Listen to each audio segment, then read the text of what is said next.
There is a quiet shift happening that most people never see because it does not announce itself with protests or headlines or breaking news banners. It happens silently, in bedrooms lit by phone screens at night, in empty apartments, in men choosing not to show up anymore. What you are seeing today is not rebellion, it is withdrawal. And by the end of this video, you are going to understand why so many men have decided that stepping away from society was the most rational decision they could make. Stay with me to the end, because once you see the pattern clearly, you will never be able to unsee it again. Before we get into this, make sure you like the video, share it, subscribe to the channel, and click the notification bell and select all if you want more great Angry Guy content and want to get every single video the moment we release it. It helps the channel, it helps get this message out, and it ensures you stay connected as these conversations continue. I also want you to check out Angry's Crypto Academy if you are serious about protecting yourself, protecting your assets, and learning how to grow your wealth in a world that is becoming more unstable by the day. Angry's Crypto Academy teaches you how to buy, sell, and trade crypto responsibly. And it is linked in the description of the video. So go check it out now and take control of your financial future instead of leaving it in someone else's hands. And if you are enjoying these Angry Guy videos and want to show support for the work that goes into them, you can buy me a Red Bull using the link in the description. It is a simple way to keep the energy flowing and keep these conversations going. Now, let us talk about what is really happening because there is a story being told, and then there is the reality playing out underneath it. For decades, society told men a very specific story about who they were supposed to be. Men were told to work harder, to provide more, to sacrifice quietly, and to accept responsibility without complaint. Men were told that their value came from what they could produce and what they could give, not from who they were as individuals. At the same time, men were increasingly told that their instincts were wrong, their nature was dangerous, and their presence itself was suspect. This contradiction sat unresolved for years, quietly building pressure like a sealed container placed over heat. What we are seeing now is not men suddenly giving up or becoming lazy or losing ambition, as some commentators would like you to believe. What we are seeing is a long delayed response to decades of messaging that told men they were not needed, not wanted, and not trusted. When you tell someone repeatedly that they are a problem, eventually they stop trying to be the solution. There is a phrase that keeps appearing in studies, surveys, and anecdotal reports, and that phrase is social withdrawal. Men are withdrawing from dating, from traditional career paths, from social obligations, and in many cases from public life altogether. This withdrawal is often framed as a crisis, but rarely is it examined as a choice. The truth is that many men did not disappear. They made a decision. They looked at the rules of the game, assessed the risks and rewards, and concluded that participation no longer made sense. To understand why, you have to understand what daily life feels like for a modern man who is trying to follow the rules. He's told to be confident, but not assertive. He's told to approach, but not intrude. He's told to provide, but not expect appreciation. He's told to listen, but not disagree. He's told to be emotionally open, but not emotionally inconvenient. Every move is monitored, interpreted, and judged, often after the fact, often by people who were not present when the interaction occurred. Technology amplified this pressure. Smartphones turned every public space into a potential stage. A misunderstood interaction could be recorded, edited, and shared without context. A moment of awkwardness could become a label. A false assumption could become a permanent digital footprint. Over time, many men learned that the safest move was not to make one at all. Dating, which was once a domain of mutual curiosity and gradual trust, became a minefield of expectations and unspoken rules. Men were expected to invest time, money, and emotional energy up front, often without clarity, without reciprocity, and without protection. When relationships failed, The costs were frequently one sided, not only financially, but legally and socially. This reality did not require conspiracy theories or exaggeration. It only required pattern recognition. And at the same time, men were told that if they struggled, it was their fault. If they felt isolated, they were told to open up, but when they did, they were often met with indifference or dismissal. Support structures that once existed for men quietly disappeared, replaced by narratives that framed male suffering as either deserved or imaginary. Over time, many men stopped talking, not because they had nothing to say, but because they learned that no one was listening. What followed was not rage, not rebellion, but something far more dangerous to the existing social order. Men began opting out. They stopped dating. They stopped chasing approval. They stopped explaining themselves. They stopped competing in systems that offered diminishing returns and increasing risk. Instead, they redirected their energy inward. This inward turn is often misunderstood, and solitude is framed as loneliness and peace is framed as avoidance. But many men discovered something unexpected when they stepped away. They discovered that being alone is not the same as feeling alone. Without constant judgment, without constant performance, without constant expectation, many men found clarity.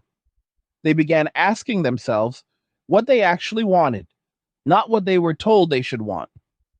For some, that meant simplifying their lives, smaller living spaces, fewer obligations, less noise, more control over time, more focus on personal interests, health, and stability.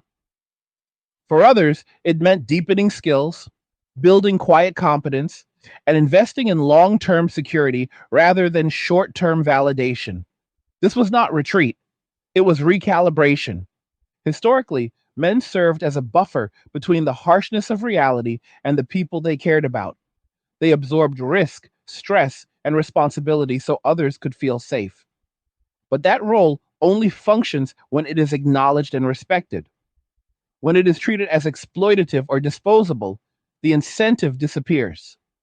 Men did not suddenly stop caring. They stopped being willing to be punished for caring. As the shift accelerated, the broader consequences began to surface. Entire industries built around attention, dating, and consumption started to feel strain. Social narratives that assumed constant male participation began to fray. And quietly, a new question emerged, not from men, but from the systems that depended on them. Where did they go? The answer is uncomfortable because it does not involve villains or heroes. It involves incentives. Men responded to incentives exactly as any rational group would. When the costs outweighed the benefits, they adjusted their behavior. When the risks became unpredictable and the rewards uncertain, they reduced exposure. This is not ideological, it is practical. You can see it in everyday behavior. Men declining invitations, men choosing remote work or minimal work, men avoiding public spaces where misunderstanding is likely, men spending less money on dating and more on personal stability, men prioritizing rest, autonomy, and peace. This is not collapse, it is adaptation. Critics often claim that this shift is unsustainable, that men will eventually return out of necessity or pressure, but this misunderstands the nature of the change.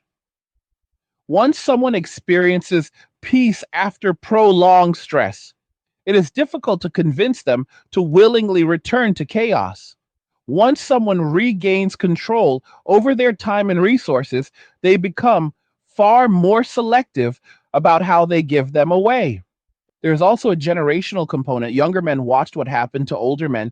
They watched careers evaporate overnight. They watched relationships turn adversarial. They watched loyalty go unrewarded. They learned early that promises were not guarantees and that systems could change rules without warning. Armed with this information, they adjusted their expectations before fully investing. This does not mean men rejected relationships, community, or contribution entirely. It means they became more cautious about where and how they engage. They began seeking environments where effort is met with respect, where boundaries are honored, and where accountability is shared. When those environments were not available, they chose absence over participation. Hey guys, in a world pushing you to own nothing and be happy, crypto is your key to survival. Join Angry's Crypto Academy to master buying, selling, and trading crypto. Make huge profits and safeguard your wealth. Plus, discover the one crypto virtually no one is talking about, poised to create new millionaires in the upcoming bull run. The link is in the description of the video below. Go check it out now. The most striking part of this transformation is how quiet it has been. There are no marches, no slogans, no leaders. There is simply a growing number of men choosing a different path and declining to justify it. Silence, in this context, is not weakness, it is finality. As more men adopt this approach, the ripple effects become more visible. Social norms shift, expectations are renegotiated, assumptions are challenged, and the systems that relied on constant male engagement are forced to confront a reality they did not anticipate. You cannot shame people into participation when participation no longer feels safe or worthwhile. What replaces the old model is still forming. It is decentralized, personal, and resistant to labels. It values autonomy over approval, competence over applause, and peace over performance. It is not anti-society, but it is no longer willing to be consumed by it. And this is only the beginning of the story. Because as economic pressure increases and social narratives continue to collide with lived reality, more men will face the same decision point: stay and absorb the cost, or step away and build something quieter but sustainable. To understand where this is going, you have to stop looking at individual men and start looking at collective behavior over time. Individual stories are always dismissed as exceptions, but patterns are impossible to ignore when they repeat across cities, cultures, and age groups. What is happening now did not start yesterday, and it did not start online. It started quietly in everyday experiences that accumulated into a shared understanding among men that the social contract they were raised to believe in no longer functioned as advertised. For a long time, men believed that if they followed the rules, if they worked hard, stayed out of trouble, treated people fairly, and built something of value, stability would follow. That belief was reinforced by parents, teachers, media, and institutions. But beliefs survive only as long as they are supported by reality. When reality contradicts belief consistently enough, belief collapses. That collapse is what you are witnessing now. Men noticed that effort no longer guaranteed progress. They noticed that loyalty was treated as optional by everyone except themselves. They noticed that responsibility flowed in one direction, while accountability flowed in another. Over time, the gap between what was promised and what was delivered became impossible to rationalize away. At that point, adaptation was inevitable. There's a moment every man reaches when he stops asking what he is supposed to do and starts asking what makes sense. That moment often arrives after a series of small disappointments rather than one dramatic event, a relationship that required constant investment but offered no security, a workplace that demanded endless output but provided no loyalty, a social environment where misunderstanding carried permanent consequences while good intentions went unnoticed. None of these alone cause withdrawal. Together, they create it. Once men begin questioning the system, they begin testing it. They pull back slightly to see what happens. They stop initiating conversations. They stop volunteering time. They stop offering help unprompted. And what many men discovered was revealing. Very little changed. In some cases, nothing changed at all. Their absence was not questioned until it created inconvenience. That realization alone was enough to alter behavior permanently. At this stage, many men experienced a shift in perception. They stopped viewing themselves as participants in a shared project and began viewing themselves as independent operators, navigating a landscape filled with incentives and risks. This change was not cynical, it was pragmatic. It allowed men to conserve energy, reduce exposure, and focus on outcomes rather than expectations. Another critical factor in this shift was the erosion of trust. Trust is not destroyed by disagreement, it is destroyed by unpredictability. Men found themselves operating in environments where rules changed without warning, standards were applied selectively, and outcomes were often disconnected from intent. In such environments, the safest strategy is disengagement, not rebellion, not confrontation, distance. Distance provided clarity. Away from constant messaging and social pressure, men began reassessing what they actually needed to live well. Many discovered that their needs were simpler than they had been led to believe. Stable income, predictable routines, personal interest, physical health, a small circle of trusted people. Everything else turned out to be optional. This realization had profound consequences. Men began restructuring their lives around sustainability rather than status. They reduced expenses. They avoided unnecessary commitments. They prioritized flexibility over prestige. They stopped chasing external validation and started investing in internal stability. This was not a retreat from ambition, it was a redefinition of success. Work, for example, took on a different meaning. Instead of being a primary source of identity, it became a tool, something to be used, not worshipped. Men began favoring roles that offered autonomy and predictability over titles and recognition. Remote work, contract work, and self directed projects became more appealing, not because men feared effort, but because they valued control. The same logic applied to social interaction. Men did not abandon friendship, they abandoned performative socializing. Large groups, constant events, and forced participation gave way to smaller, more intentional connections. Quality replaced quantity, silence replaced noise, depth replaced breadth.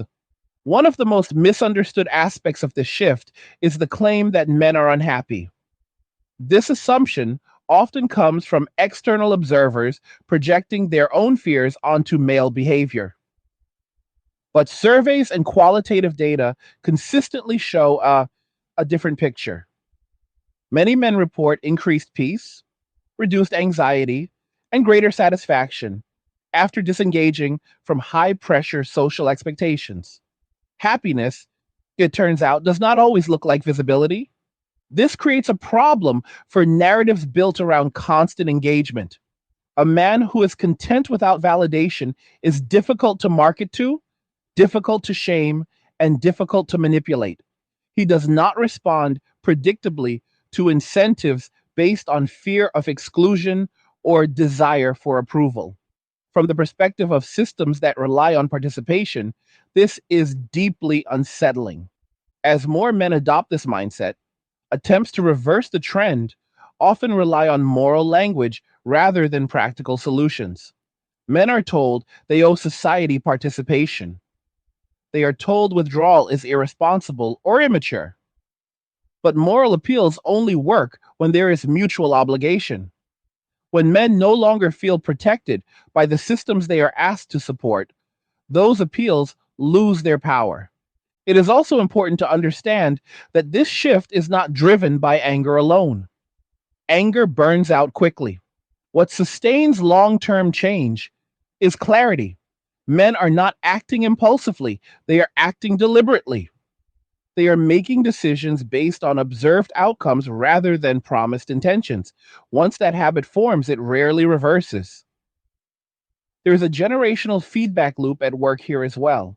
Younger men observe older men who disengaged early and appear stable, calm, and self sufficient. They compare that to men who remained fully invested and suffered financially, emotionally, or legally. These observations shape behavior long before formal beliefs are formed. In this way, withdrawal spreads not through ideology, but through example. This does not mean all men make the same choices or follow the same path. Withdrawal exists on a spectrum. Some men step back slightly, others step back completely. The common thread is selectivity. Men are no longer willing to give indiscriminately.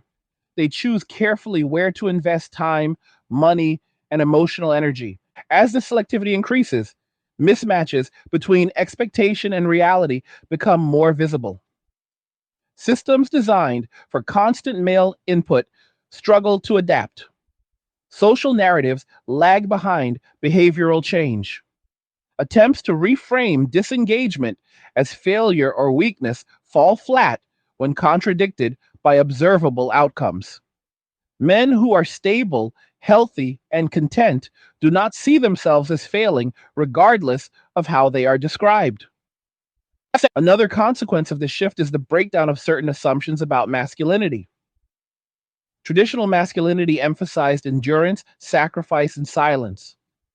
Modern messaging often criticizes these traits without offering viable alternatives. Men responded not by abandoning masculinity, but by redefining it privately. Strength became the ability to say no. Discipline became the ability to disengage. Confidence became the ability to stand alone without resentment. This private redefinition does not require public validation. In fact, it often thrives in the absence of it. Men who have recalibrated their lives around peace and autonomy rarely feel the need to explain themselves. Their actions speak quietly but consistently. Over time, this consistency becomes its own form of credibility. The broader cultural implications are still unfolding. Declining participation affects demographics, economics, and social cohesion.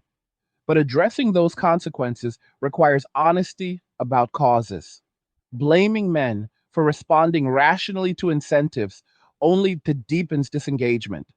Meaningful change would require restoring trust, predictability, and mutual obligation.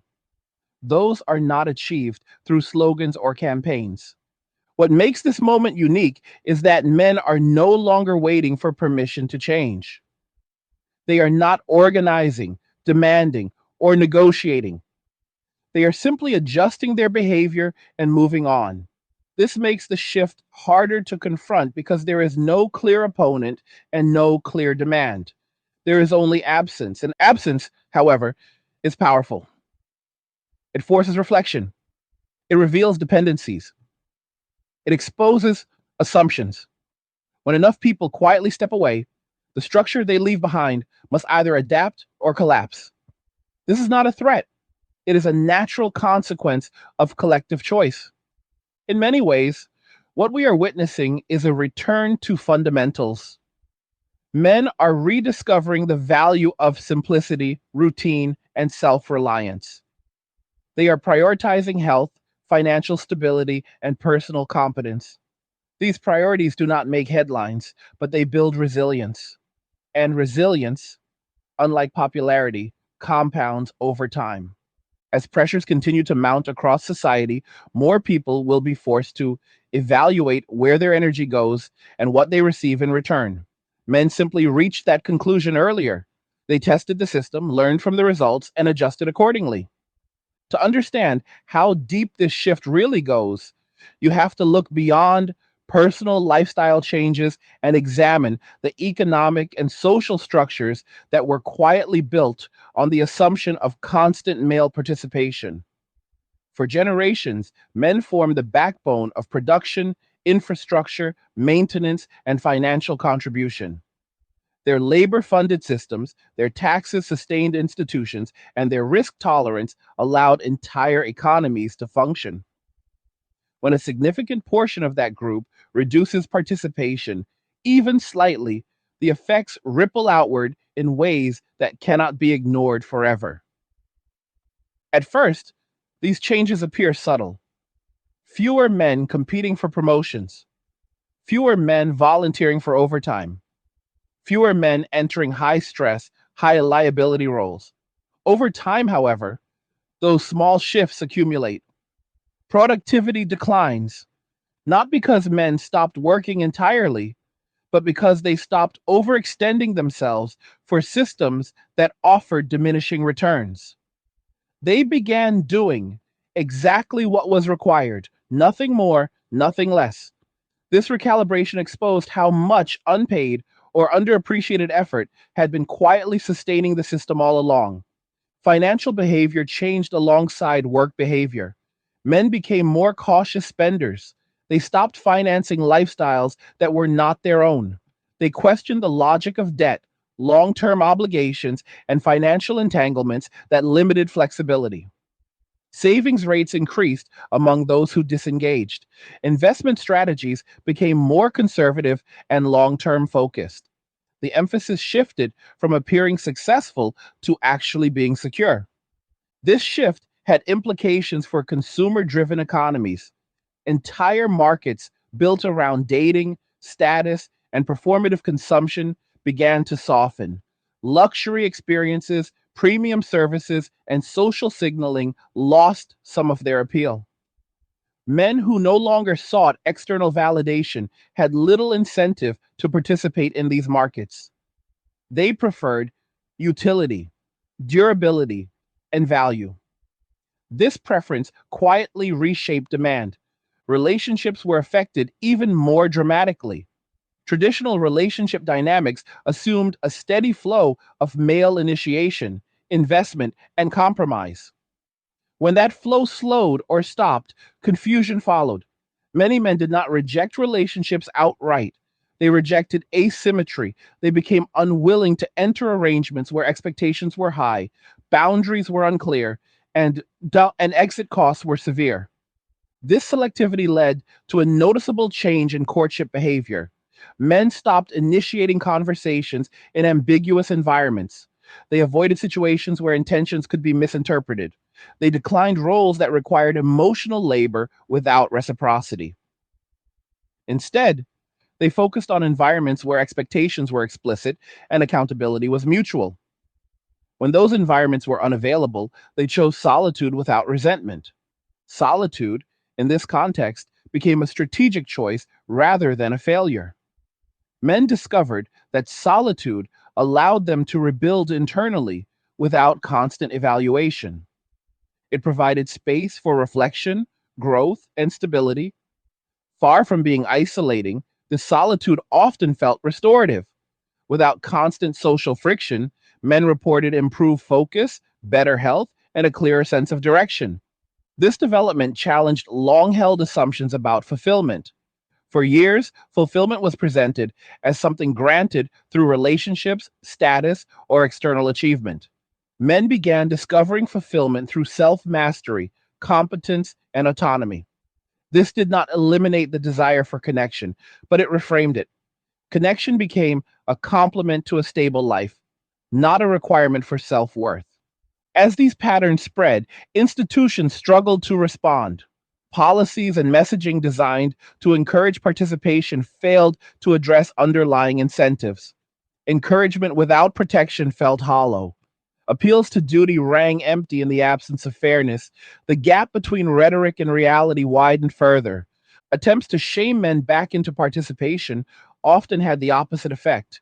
Men who had already disengaged saw such messaging as confirmation that their decision was correct.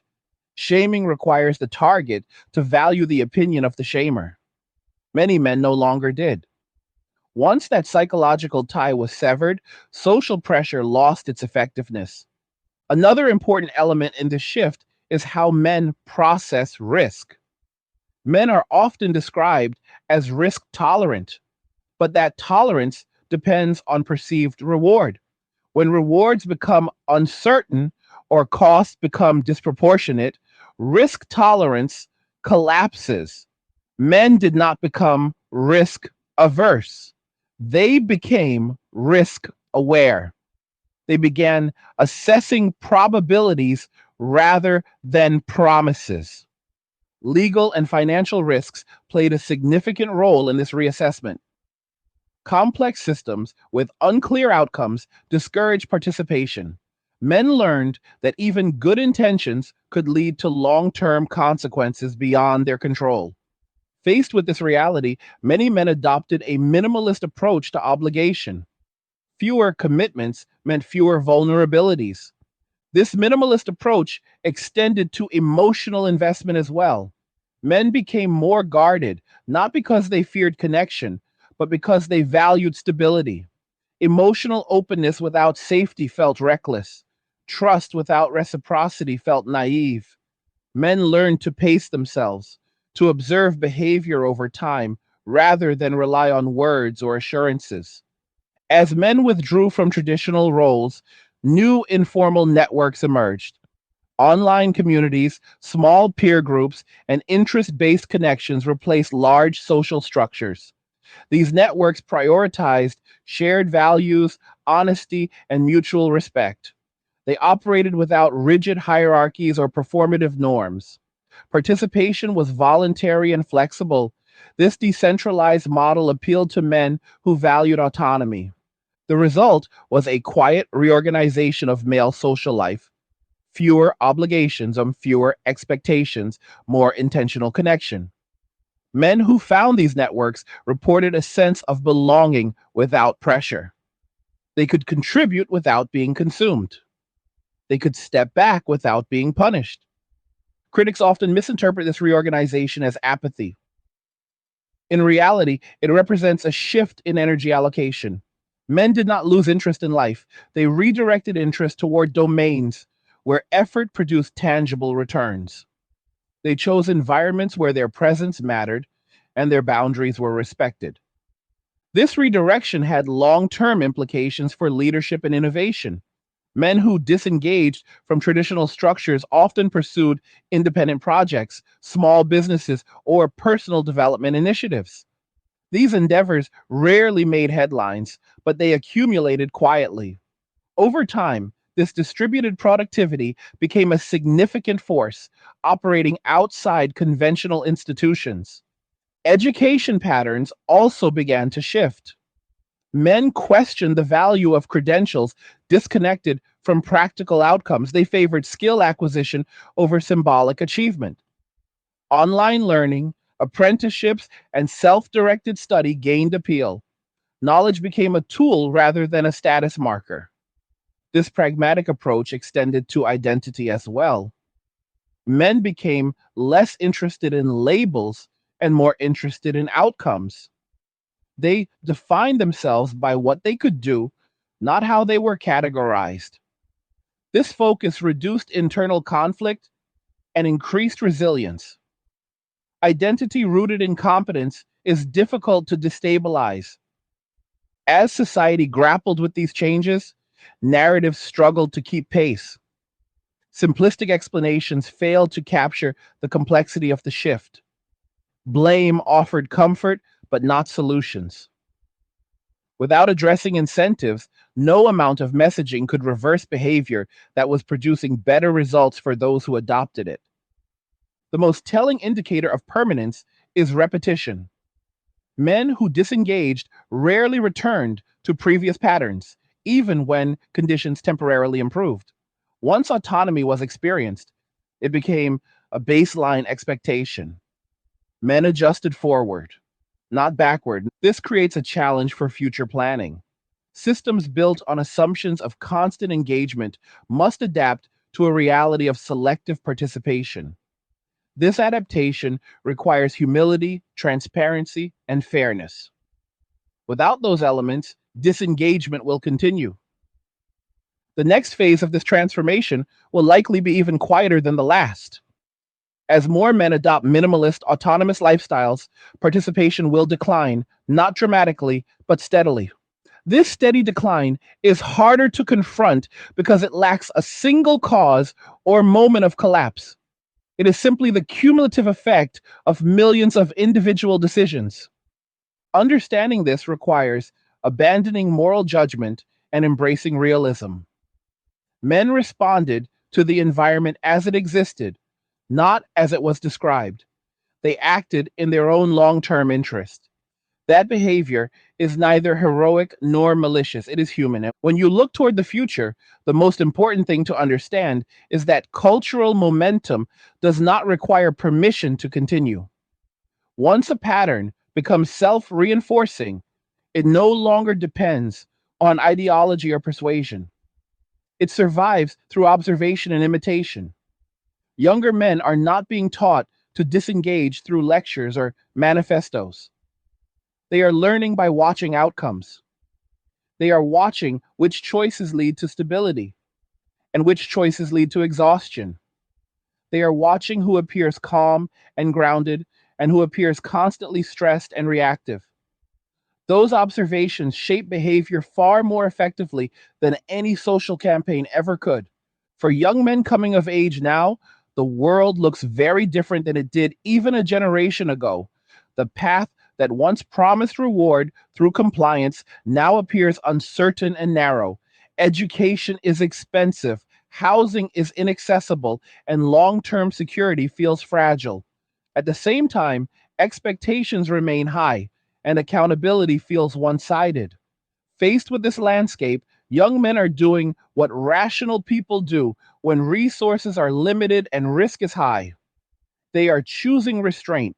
Restraint does not mean disengagement from life, it means selective engagement. Young men are delaying or avoiding commitments that limit flexibility. They are prioritizing skills over credentials, income over image, and adaptability over tradition. They are learning early that independence is not selfishness, but insurance. This lesson is not ideological, it is experiential. What makes this shift difficult to reverse is that it does not feel like sacrifice to those living it. Previous generations endured hardship because they believed it led somewhere.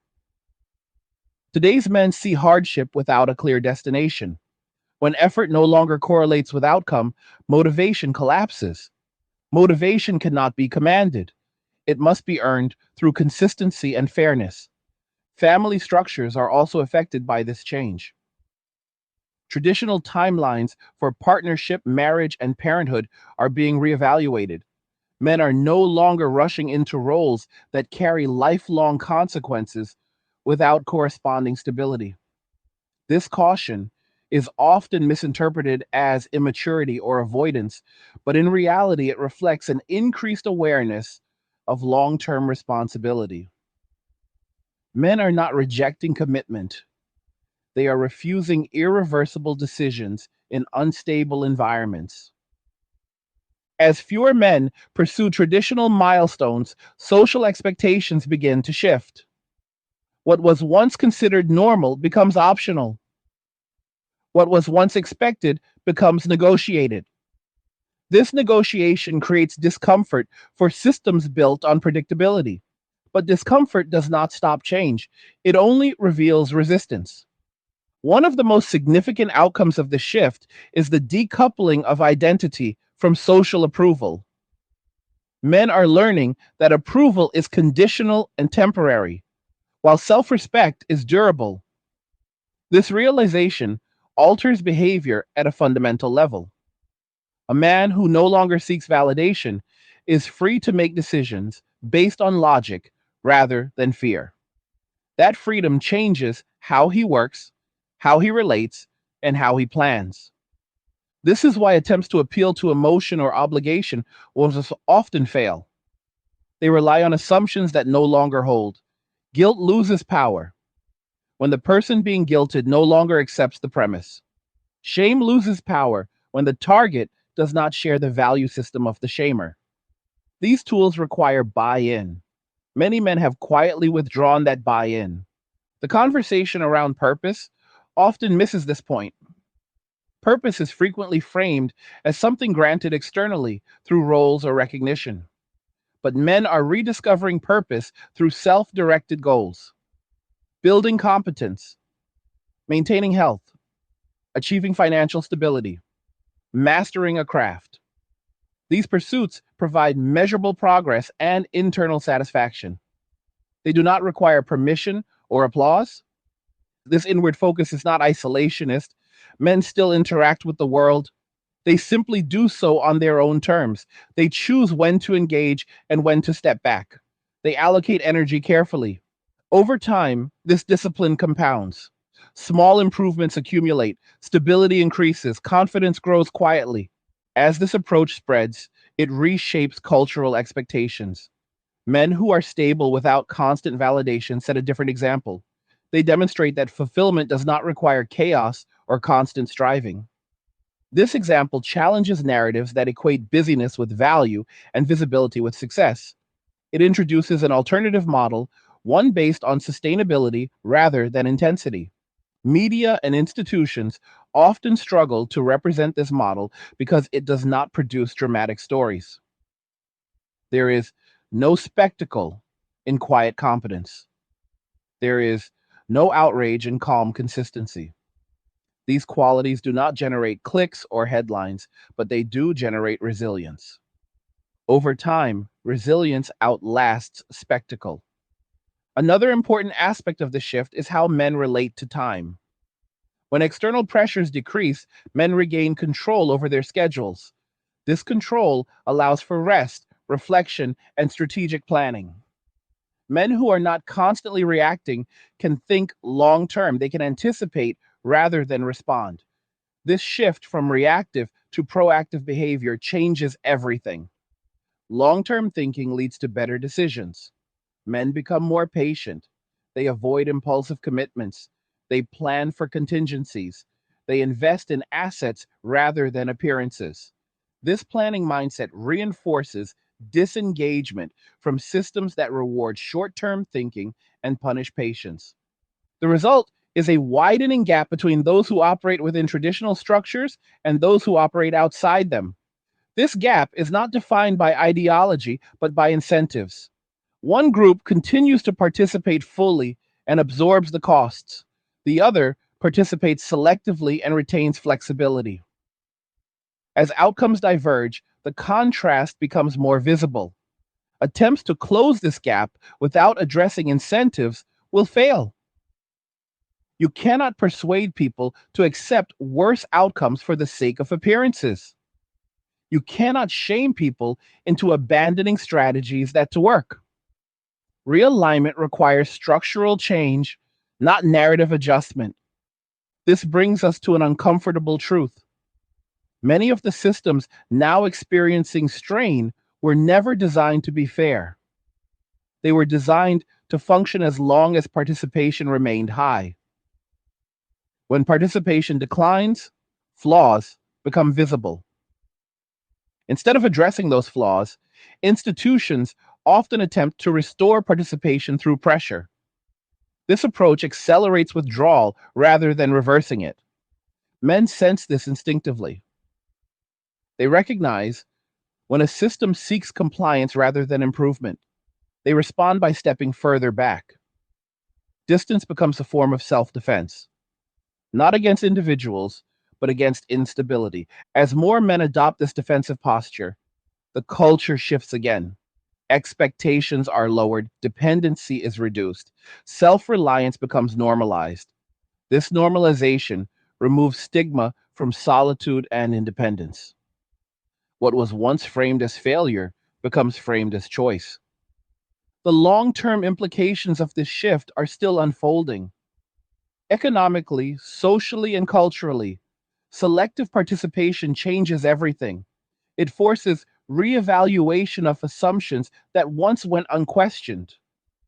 It challenges models that depended on constant input. It reveals which structures are adaptive and which are brittle. What is clear is that this is not a temporary phase. It is not a trend that will reverse with messaging or incentives alone. It is a response to lived experience. Until that experience changes, behavior will remain the same. Men did not arrive at this point lightly. They tested alternatives, they gave effort, they tried compromise. When those approaches produced instability rather than security, they adjusted. Adjustment is not abandonment, it is evolution. As these individual decisions accumulate, society begins to experience something it is poorly equipped to address, not open resistance, but quiet noncompliance. Systems are designed to respond to protest, outrage, and conflict. They are far less capable of responding to silence. When people stop arguing and simply stop participating, leverage disappears. There is nothing to negotiate with, nothing to placate, nothing to suppress. There is only absence, and absence is difficult to confront because it does not announce itself as opposition. This is why many institutions appear confused rather than adaptive. They sense that something fundamental is changing, but they misdiagnose the cause. They assume motivation can be restored through messaging, incentives, or pressure. But motivation cannot be manufactured when trust has eroded. Trust is built slowly and destroyed quickly, and once lost, it cannot be restored through appeals alone. It requires structural proof over time. Men understand this intuitively because many of them experienced the consequences of misplaced trust firsthand. They trusted systems to be fair, processes to be neutral, and outcomes to be proportional. When reality failed to match those expectations repeatedly, men recalibrated. That recalibration did not require bitterness, it required honesty. Honesty, in this context, means acknowledging that not all environments reward good faith equally. Some environments penalize it. Men learned to differentiate between spaces where effort compounds and spaces where effort evaporates. Once that distinction is made, behavior changes permanently. You do not repeatedly place your hand on a hot surface after learning it burns. This learning process reshaped how men view authority and expertise. Credentials and titles lost automatic credibility. Men began valuing consistency over claims, outcomes over intentions, and behavior over rhetoric.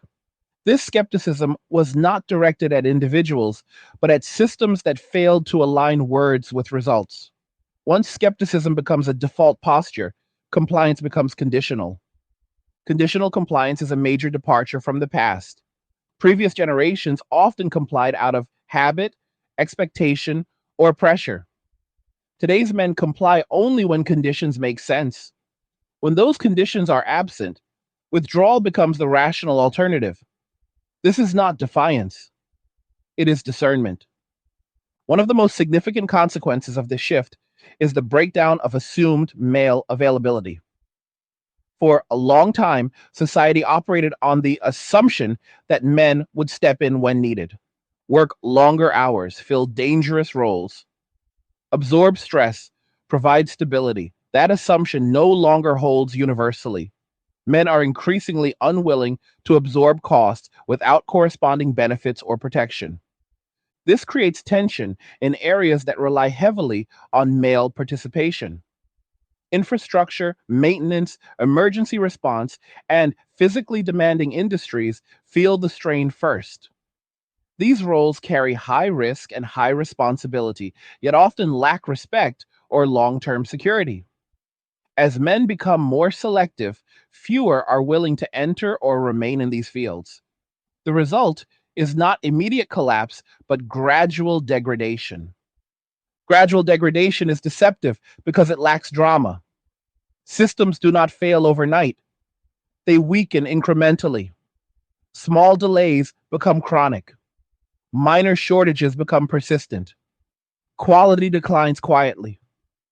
By the time the problem is visible, reversing it requires far more effort than addressing it early would have required. At the same time, men are not retreating into inactivity, they are reallocating effort toward domains they control.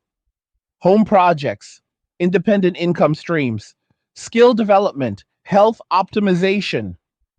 These activities do not register as participation in traditional metrics, but they contribute to personal resilience. A resilient individual is less dependent on unstable systems. This growing emphasis on self sufficiency alters social dynamics in subtle ways. Men who are less dependent are less easily pressured. They negotiate from a position of stability rather than need. They can walk away from unfavorable arrangements without fear. This ability to walk away fundamentally changes power dynamics. Power, in this context, is not dominance, it is optionality. The more options a person has, the less vulnerable they are to coercion. Men are increasing optionality by reducing dependencies, fewer financial obligations, fewer legal entanglements, fewer social expectations. Each reduction increases freedom of movement. Freedom of movement does not mean isolation, it means choice. Men still engage when engagement aligns with their values and goals. They simply no longer feel compelled to engage universally. This selective engagement is often mistaken for apathy by those who expect constant availability. In reality, it reflects intentional living. Intentional living requires clarity, and clarity often emerges only after distance. By stepping back, men gained perspective. They saw patterns more clearly. They recognized cycles of demand and blame. They noticed how often responsibility was assigned without authority and how often accountability was avoided. Distance turned confusion into understanding. Understanding led to boundary setting. Men began enforcing limits on time, energy, and resources. They stopped explaining those limits repeatedly. They simply upheld them. Over time, this consistency reduced friction. People learned what was available and what was not. Boundaries, once established, simplified interactions. Simplification is a recurring theme in the shift. Men are simplifying lives that had become unnecessarily complex. They are stripping away obligations that did not serve them. They are focusing on fundamentals. This simplification produces calm, and calm produces better judgment. Better judgment leads to better long term outcomes. Men who are not constantly stressed make fewer impulsive decisions. They avoid traps that rely on urgency or fear. They recognize when they are being rushed into commitments that do not align with their interests. This recognition protects them from cascading consequences. Cascading consequences are one of the primary drivers of disengagement. Many men experienced how a single decision could trigger a chain reaction of obligations, costs, and constraints. Once that pattern is recognized, caution becomes the default. Men slow down, they gather information, they wait.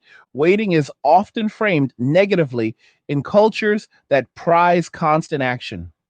But waiting can be strategic. It allows conditions to reveal themselves, it allows incentives to clarify. Men who wait often gain leverage simply by not committing prematurely. This patience frustrates systems that rely on momentum. Momentum driven systems require constant buy in. They depend on people making quick decisions based on social pressure or incomplete information. When men refuse to provide that momentum, those systems stall. Stalling is not collapse, but it forces reevaluation. Reevaluation, however, requires humility. It requires admitting that previous assumptions no longer hold. Many institutions struggle with this because admitting failure threatens legitimacy. Instead, they often double down on messaging. They repeat slogans. They adjust language. They avoid structural reform. This approach signals avoidance rather than accountability. Men recognize this pattern quickly. They have seen it before. Promises of change without evidence of reform ring hollow. Once credibility is lost, regaining it requires sustained proof, not declarations. Until such proof appears, disengagement remains the safest option. Another factor reinforcing the shift is the psychological relief that accompanies disengagement.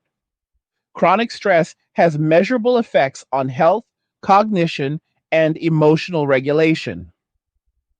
Men who reduce exposure to high pressure environments often report improved sleep, lower anxiety, and increased focus. These improvements reinforce the decision to step back. Health becomes a priority when stress decreases. Men invest more time in physical fitness, nutrition, and recovery. These investments pay dividends over time. Better health increases energy and resilience. Increased resilience reduces dependence. Reduced dependence increases autonomy. The cycle reinforces itself. This cycle is difficult to interrupt because it produces tangible benefits. Men do not disengage based on theory. They disengage because they experience improvement. Once improvement is felt, returning to previous conditions becomes unattractive. The cultural conversation often lags behind these realities. Public discourse continues to frame engagement as a moral obligation rather than a negotiated exchange. This framing fails to acknowledge the lived experience of those who stepped back and found stability. Moral language cannot override experiential evidence. Experiential evidence is powerful because it is personal. Men trust what they observe and feel more than what they are told. When observation contradicts narrative, narrative loses authority. This is why attempts to redefine disengagement as harmful often fail. Men who are healthier and calmer do not accept claims that their choices are destructive. As disengagement spreads, it alters expectations subtly but persistently. Fewer men volunteering means fewer volunteers overall. Fewer men initiating means fewer interactions. Fewer men absorbing stress means stress shifts elsewhere. These shifts expose dependencies that were previously invisible. Exposure creates tension. Tension creates pressure for change. But change cannot occur without addressing root causes. Superficial solutions only accelerate withdrawal. Men interpret them as confirmation that understanding is lacking. Understanding requires listening, not to rhetoric, but to behavior. Men are communicating through action. Their choices convey preferences, boundaries, and assessments. Ignoring those signals prolongs instability. At this stage, the direction of change is clear, even if the destination is not. Men are prioritizing sustainability over sacrifice, autonomy over approval, and clarity over chaos. These priorities are unlikely to reverse without fundamental shifts in incentives and protections. At this point, it should be clear that what we are witnessing is not a sudden collapse or an emotional reaction, but a long process of adjustment that reached its tipping point. Men did not wake up one day and decide to walk away from society. They arrived here after years of observation, experience, and recalibration. This matters because it changes how the situation should be understood. You cannot reverse a rational response with emotional pressure. You cannot undo lived experience with slogans. Once people adapt successfully to new conditions, they rarely return to old ones that caused harm. The idea that men can simply be convinced to re engage by changing the tone of the conversation misunderstands the depth of the shift. This is not about language, it is about outcomes. Men adjusted their behavior because they measured results and found that disengagement produced better ones: more peace, more control, more stability, fewer risks, less exposure. These are concrete improvements, not abstract ideals. So now, when people talk about social responsibility, they often forget that responsibility without authority becomes liability. Men learned this lesson repeatedly. They were expected to shoulder responsibility while having little say in outcomes and limited protection when things went wrong. Over time, this imbalance became impossible to justify. Walking away was not an act of spite, it was an act of self preservation. Self preservation is often framed negatively in cultural narratives that prioritize sacrifice. But sacrifice only makes sense when it leads somewhere. When sacrifice becomes an expectation rather than a choice, it stops being noble and starts being exploitative. Men recognize this distinction even when they lack the language to articulate it at first. Their behavior changed before the conversation caught up. One of the most important truths to acknowledge is that many men are not angry anymore. Anger was present earlier in the process, but it faded as clarity replaced confusion. Anger requires emotional investment. Clarity reduces the need for it. Men who have stepped back no longer feel the need to argue or persuade. They simply live differently.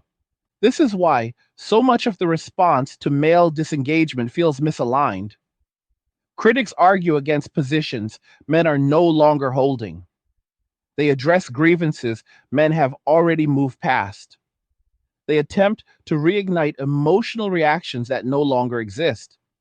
Meanwhile, men continue quietly building lives that require less explanation and less approval. The absence of visible conflict makes this shift easy to underestimate. There are no dramatic confrontations, no organized movements, no demands, but that is precisely what makes it powerful. When people leave silently, they take their energy with them. They stop fueling systems that depend on participation. They stop propping up structures that no longer serve them. This creates a long term challenge for society that cannot be solved quickly. Rebuilding trust takes time, consistency, and proof. It requires showing, not telling. It requires fairness that is not conditional and accountability that is not selective. Until those elements exist in observable reality, men have little incentive to return to old patterns. It is also important to understand that this shift does not mean men have rejected meaning or contribution. They have rejected being consumed. Many men are still productive, creative, and engaged, but on a smaller scale and on their own terms. They contribute where their effort is respected and withdraw where it is exploited. This selective contribution may ultimately lead to healthier systems, but only if those systems adapt. Adaptation requires acknowledging that participation is earned, not owed. It requires recognizing that people respond to incentives, not intentions. When incentives align with well being, participation increases naturally. When they do not, withdrawal is inevitable.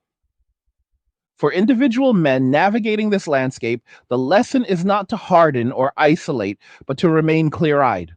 Clarity does not require bitterness, it requires boundaries, it requires patience, it requires evaluating environments honestly and choosing accordingly.